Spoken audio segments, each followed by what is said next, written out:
2019년 기독교육계는 물론 전 교육계의 가장 큰 이슈 중 하나는 자율형 사립고 자해지정 취소와 폐지입니다. 법정 공방이 이어지는 등 여전히 뜨거운 감자인데요. 논란의 쟁점과 나아갈 방향, 2019년 기독교육 이슈 정리 첫 번째로 다뤘습니다. 김현정 기자가 보도합니다. 종교의 자유에는 종교교육의 자유가 당연히 포함되죠. 그래서 사립학교 운영의 자유와 종교교육의 자유라는 것은 헌법상 기본권이고 이것에 대해서는 아무런 다툼이 없습니다. 기독자사고는 전형적인 사립학교이자 종교교육기관입니다. 평준화 교육정책 때문에 이러한 어떤 자유가 제약되어 있었던 것이죠. 선발과 선별이라고 하는 것은 교육학적 측면에서도 저는 학생들에게 해로운 영향을 끼치게 된다라고 저는 생각을 합니다. 그리고 이것이 일반고로 전환된다고 해가지고 못할 거냐? 저는 그렇지 않다고 생각합니다. 서울의 숭이여고 같은 경우 일반고등학교입니다. 그렇지만 거기는 채플, 종교교육 다 하고 있습니다. 거기 채플 거부하는 학생 6명 있습니다. 서울시 교육청이 일부 자율형 사립고, 일명 자사고 지정을 취소한 것을 두고 법정 공방이 벌어지는 등 논란이 계속되는 한 해입니다. 논란은 지난 7월 서울시 교육청이 경희, 배재, 세화, 숭문, 신일, 중앙, 이대부고, 한대부고 등 8개 서울 자사고를 운영성과평가 점수 미달을 이유로 지정 취소 결정하고 교육부가 이를 승인하면서 시작됐습니다. 이 중 배재고, 신일고, 이대부고가 기독교 학교입니다. 해당 학교들은 결정을 취소해달라며 법원에 소송을 제기하는 한편 집행정지도 신청했고 재판부는 일단 집행정지 신청을 받아들였습니다. 소송의 결론이 날 때까지 이 학교들의 자사고 지위는 유지되는 것입니다.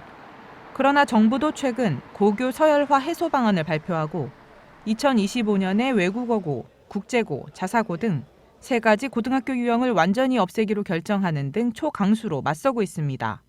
자사고 폐지를 주장하는 측은 자사고가 특권학교이고 고교 서열화의 주범이라고 주장합니다.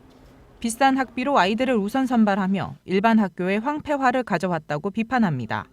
하지만 기독교 학교 등 사립학교는 교육의 다양성이라는 측면이 간과된 주장이라고 맞서고 있습니다.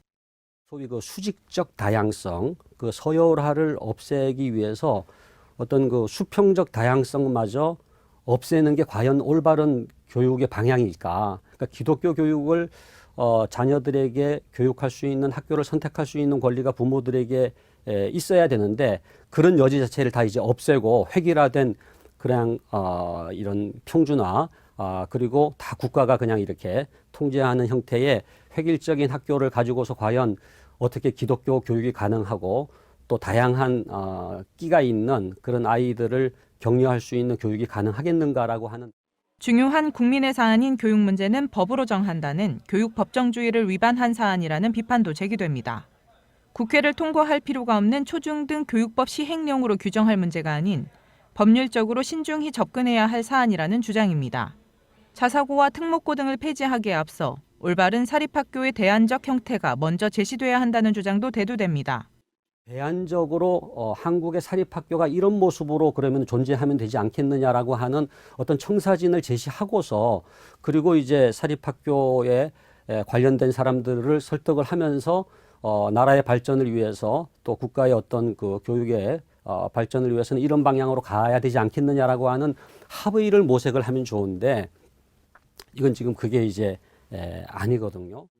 기독교육계는 한국 교회들도 이 문제에 대해 적극적으로 한 목소리를 내야 한다고 권면합니다.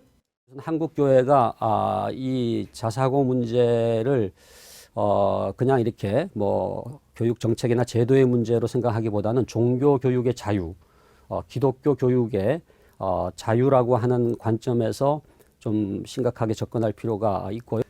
사립학교라면은 정말 사립학교로서 어떻게 한국 안에서 존립해야 될 것인지에 대한 진지한 좀 토의를 통해서 그 대안을 모색하는 방식으로.